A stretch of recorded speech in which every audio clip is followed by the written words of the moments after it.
Perkenalkan, nama saya Tiara Amanda dari kelas 11 IPS 3, absen 31. Di sini saya akan menjelaskan atau menerangkan kepada keluarga saya yang berada di rumah yang belum mengetahui tentang COVID-19 yang sudah melanda Indonesia selama hampir 1 tahun. Selamat menyimak. Adalah penyakit yang disebabkan oleh jenis coronavirus yang baru yang berasal dari negara Wuhan, Tiongkok. Pada tanggal 31 Desember 2019, COVID ini dapat menimbulkan gejala gangguan pernafasan yang akut seperti demam di atas 38 derajat Celcius, batuk, sesak nafas bagi semua manusia. Selain itu dapat disertai dengan lemas, nyeri otot, dan diare.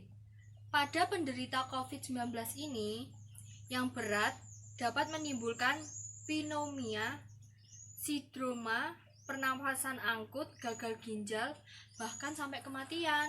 Oh, ternyata COVID-19 itu seperti itu. Kira-kira penyebaran COVID-19 ini udah sampai mana sih? Beberapa waktu yang lalu, Organisasi Kesehatan Indonesia atau WHO mengumumkan bahwa penyebaran virus corona bisa terjadi melalui udara. Dalam pedoman terbarunya yang dirilis di laman resminya, WHO akhirnya memasukkan udara sebagai salah satu transmisi atau cara penularan virus corona. Oh, selain di udara itu apa ada jalur lain untuk penyebaran COVID-19 ini? Tentu saja ada. Penyebaran virus corona melalui droplet, yaitu saat seseorang batuk, bersin, bernyanyi, berbicara, hingga bernafas. Saat melakukan hal-hal tersebut, udara yang keluar dari hidung dan mulut mengeluarkan partikel kecil atau aerosol dalam jarak dekat seperti ludah gitu. Dan yang selanjutnya, penyebaran virus corona melalui udara yang tadi, yang telah WHO pun mengakuinya soal penyebaran virus corona melalui udara. Yang ketiga, penyebaran virus corona melalui permukaan yang terkontaminasi, seperti menyentuh permukaan yang mungkin terkontaminasi dari virus. Misalnya habis ada yang batuk, tangannya buat nutup, terus megang benda apa, terus dipegang temannya yang lain gitu. Yang terakhir, penyebaran virus corona melalui fekal, oral, atau limbah manusia, yaitu sebuah studi menunjukkan bahwa partikel virus corona ditemukan juga pada fekal oral yang terinfeksi seperti urin atau feses gitu. Oh, ternyata ngeri juga ya. Iya, makanya sekarang apapun yang kita lakukan cepat sekali untuk penyebaran terjadinya virus corona. Tempat apa aja sih yang menjadi rawan penyebaran virus corona ini?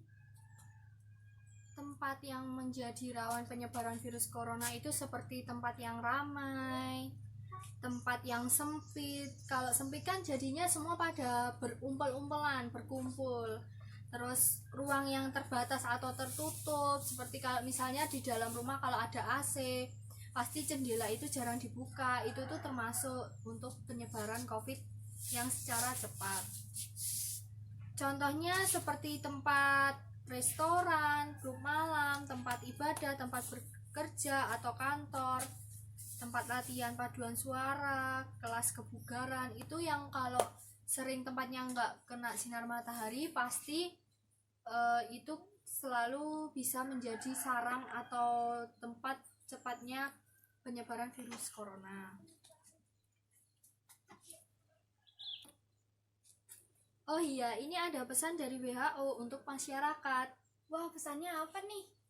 WHO juga berpesan pada masyarakat agar semakin paham bahwa COVID-19 bukan penyakit yang bermain-main.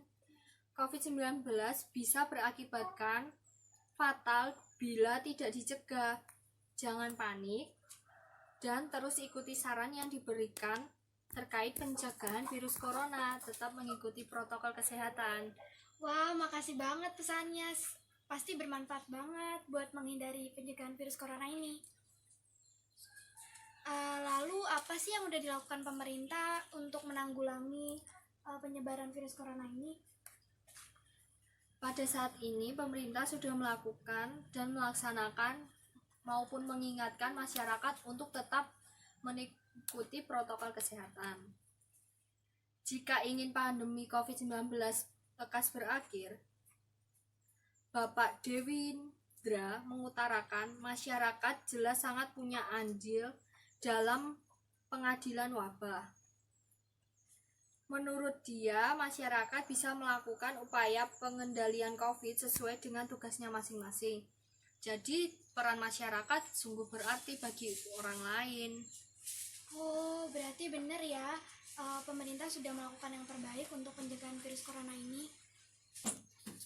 Sebenarnya protokol kesehatan yang harus kita lakukan itu apa aja sih? Untuk yang aku tahu sekarang masih tentang memakai masker saat keluar rumah saja. Nah, ini yang menjadi penyebaran COVID secara cepat. Walaupun pakai masker, tetapi banyak sekali cara-cara penyebaran itu berlangsung.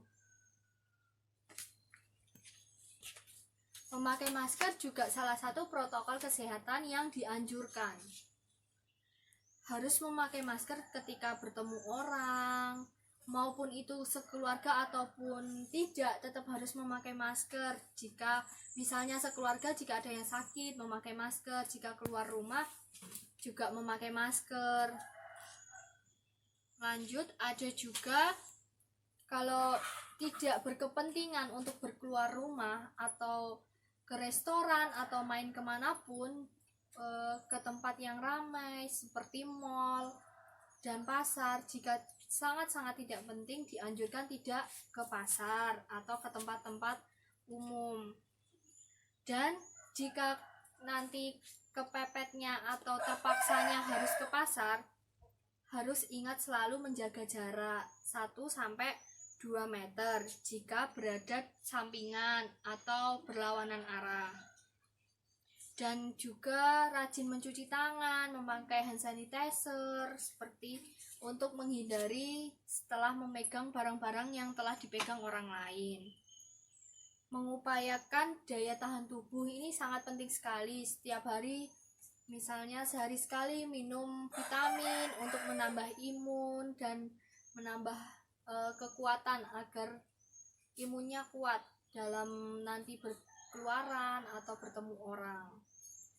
Rajin mandi. Sekarang kan walaupun di rumah aja pasti banyak yang nggak mandi.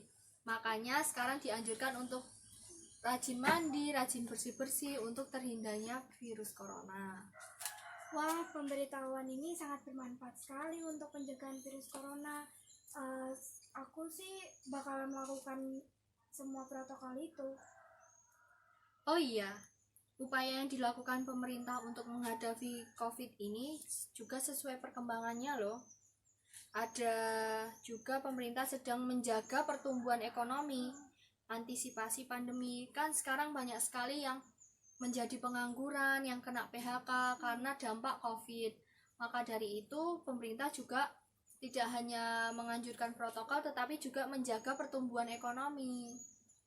Ada juga pembatasan sosial berskala besar. Misalnya kalau kita lagi mau mudik, waktu liburan, sebenarnya lebih baik tidak mudik dulu daripada nanti tertular virus corona.